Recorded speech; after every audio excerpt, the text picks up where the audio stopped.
Yeah. Rita is not fat. She's just big boned. Shit.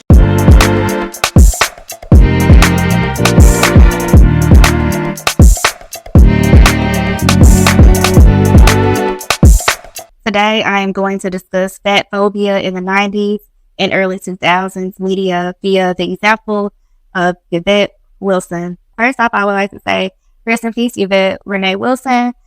I'm really grateful that she was able to share her talents while she was on this plane. So, Yvette Wilson was an American comedian and actress.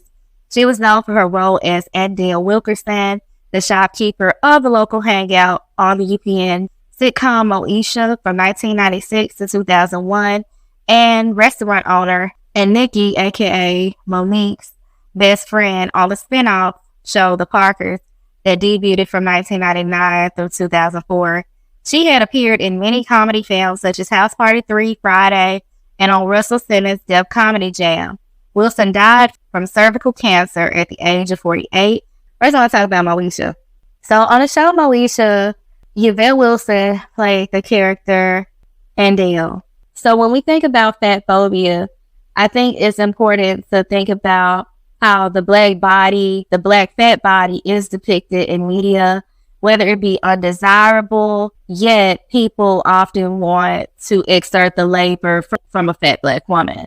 And so in various roles, Yvette Wilson's character has depicted that, whether it be like a nurturer in Moesha, or whether it be like a good friend in The Parkers, or whether it be just being flatly ridiculed in Friday. And so I'm going to go through these three examples and just talk about how they pretty much use Yvette Wilson to like kind of depict kind of like the mammy stereotype and just ridicule kind of like the fat black female body, despite Yvette Wilson generally being desirable in a lot of ways or having features that would consider her as beautiful. So first up, let's talk about Moesha. So on Moesha, Yvette Wilson was played by the character Adele. She owned a business that was called The Den, where the youth would come and eat and showcase their talents and basically just have like a safe haven after school or on the weekends, whatever. And so while on Moesha, you could see how Adele would like give advice to the younger people. I remember how even Miles, I believe he ran away and they were looking for him, and they happened to find him at the Den. Adele is often kind of dressed in like Afrocentric attire, and that's kind of how the Den is perceived as well. Like it's an Afro-centered environment where all these like black people come and they can be themselves, they can be positive. And you can tell she's probably not making a lot from the Den, but she just wants to have like a role as like a respectful entrepreneur, obviously. But there comes a time where Adele's back is against the wall because she's not making a profit.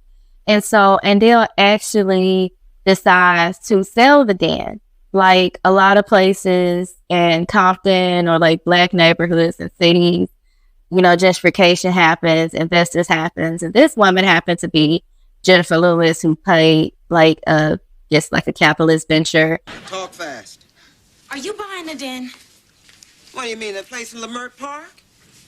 That's an offer on the table. How are you involved? Well, see, I'm trying to save it. The Den is an institution in Leimert Park, practically a national landmark. Plus, it was a positive place for us to hang out. You can hang out in my place, too. Obviously, Moesha, she's always in someone else's like affairs. And so she steps in and says, oh, this is important to the youth, which I'm not really upset with Moesha wanting to protect the Den, but I don't think Moesha should have got into her business affairs. So you kind of see Adele, she kind of doesn't get the time to kind of step back and take advantage of like actually making a profit off of the Den, because Moesha, though she probably had good intentions, she kind of overstepped her boundaries and stopped a business move. While on Moesha, you do see that Adele has male suitors. So she has men like JR who pursues her. She has Bernie Mac pursue her.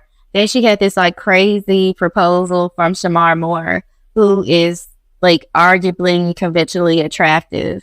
And I don't really know what happened with that. If y'all are like avid watchers of Moesha, tell me what you knew to have happened with that. So with JR though, you kind of see Andale is kind of settling. There are like comments that even though JR is like, I guess, a relatable brother, like he's down to earth, etc., he has issues with maintaining a job. And Bernie kind of throws it up in his face. And again, while Andale does have male suitors per se, she doesn't have like the top of the pick. And I think that's kind of like sending a subliminal message to like fat black women, you know, but maybe I'm overthinking it. I know there have been like arguments on social media often centered in fat phobia, whether like fat black women deserve someone who's fit or professional or someone who's being well-to-do. And I think that's because people deem fat as being so negative, being so unhealthy, being just so undesirable that they can't imagine a fat woman having like a great man. So when this is kind of presented in the show, it's kind of like, maybe they are perpetuating a stereotype. Anyways, aside from that, you do see Andale kind of like venture off into the Parkers when she is depicted as Nikki's best friend. And outside of that, she's older. You can tell it seems like she tries to like either sell or like revamp the den into like this high-end place.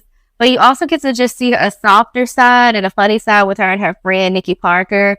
And whether they're like exercising or having fun, you need to see more of a well-developed character who does take a break and who does have boundaries. But I think that the role that caused like her career to kind of launch off and that kind of was the foundation of her comedic career in like her most known film would be her role as Rita in Friday. There was a poster on the internet who happens to be a black man, and he was saying that Rita was Smokey's opportunity to get out of the trouble he was in. I'm just gonna play that video.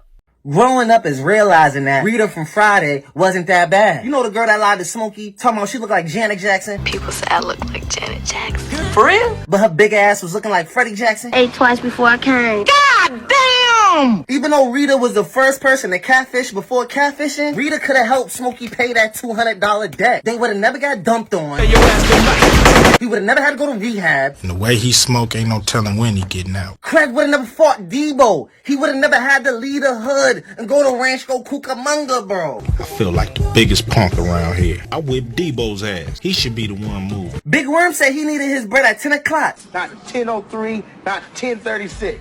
She pulled up on Smokey at 7:45. Hey, what time is it? 7:45? That's Janet Jackson. She kept her word. She didn't bullshit. What's up? Not a damn thing. She asked Smokey if he wanted to kick it. We could kick it, but I forgot I had to go pick up my mom from work, and you know how that is. Smokey, you know your ass is dead wrong. She never went to work, bro.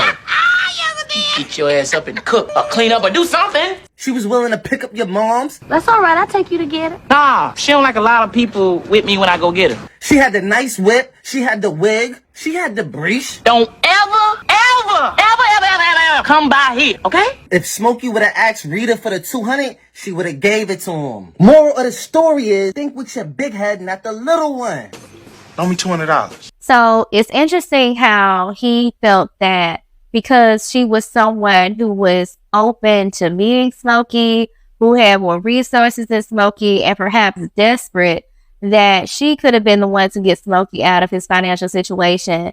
I think that often, even in real life, people feel like that they can abuse a fat black woman for her labor. And again, this is all tied back to slavery, often the mammy trope.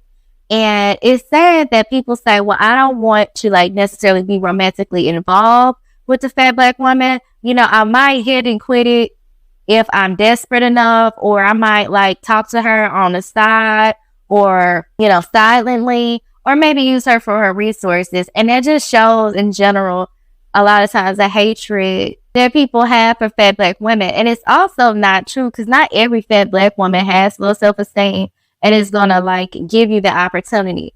But with Rita's character, you did see that she was someone who said she ate twice before she came. who pulled up to Smokey's residence, it just amazed me how they felt like Smokey would have been doing her a favor. Smokey was someone who was in debt and running from the local dealer. So I'm like, aside from just being this thin, maybe fairly handsome man, Smokey didn't have anything going for himself. And they just happened to be young people who wanted to meet for companionship or whatever. So I thought that was crazy how Smokey put so much emphasis on her being big, how even, I would say her features, even though like we're talking about that phobia, featurism plays a big part of it. And Dale was to me a light brown skinned woman who was fairly attractive, but him placing emphasis on her not having hair. I always talk about a lot of times how like in the Black community or in Black spaces, hair is such a big deal. And a woman who can pull off a bald head is usually, I would say, someone who was typically small and fairly attractive. She was not small. So it's kind of like she had two strikes against her. She was someone who was overweight. She was someone who was bald. More so, Smokey, just in his mind, he was thinking he was about to meet someone who looked like Janet Jackson. And I'm like, Smokey, be for real. If she did look like Janet Jackson, why the fuck would she pull up to your house? But it is what it is. Back then, people did used to lie, I ain't gonna lie. When we didn't have social media, some people still lie over social media.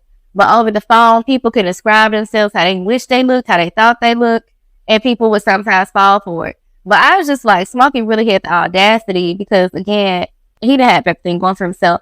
And generally, she wasn't ugly, but some people just don't like big women. I think that overall, Yvette Wilson's characters in these movies just remind you of how, like, fatphobic things were in the 90s and 2000s in the hood. When we think about beauty culture, people often talk about, like, how Black people have their own standards of beauty. But a lot of times it does stem from, like, Western ideals of beauty. And it also stems from, like, body ratio, etc. When you even hear people talk about Yvette Wilson on the Parkers, a lot of people say, oh, she slimmed down and, you know, she was beautiful. You saw her with different styles of clothing. Again, you saw her more relaxed, and that is great. You don't necessarily have to be deemed as more beautiful because you are a smaller size, and vice versa.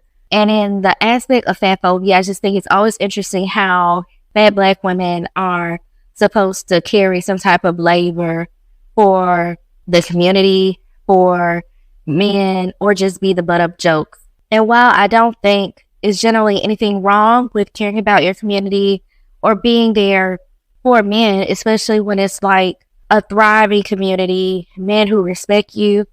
But when it's just like you're constantly being drained only because you have a fat body, I think that we need to talk about that because it's not cool. It's unhealthy.